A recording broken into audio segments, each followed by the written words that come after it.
On May 28th, Porsche is set to introduce a significant advancement in the 911 lineup, the first ever road-going 911 hybrid.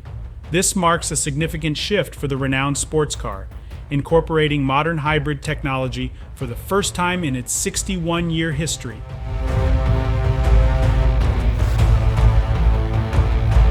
Porsche has completed extensive testing on the hybrid model, covering over 3.1 million miles.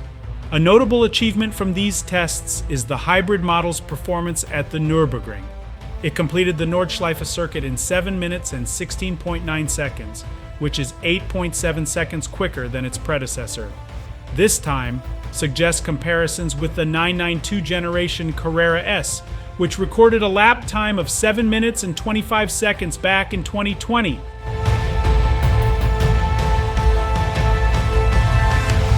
While Porsche has not yet disclosed the specific details of the hybrid powertrain, the focus appears to be on enhancing performance rather than maximizing efficiency. Interestingly, this new model is not expected to be a plug-in hybrid.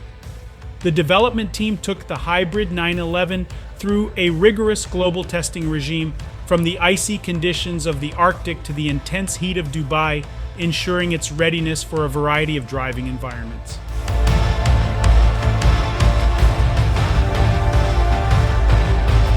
The upcoming reveal promises to provide more details about this innovative hybrid system and its implications for the future of the 911 series.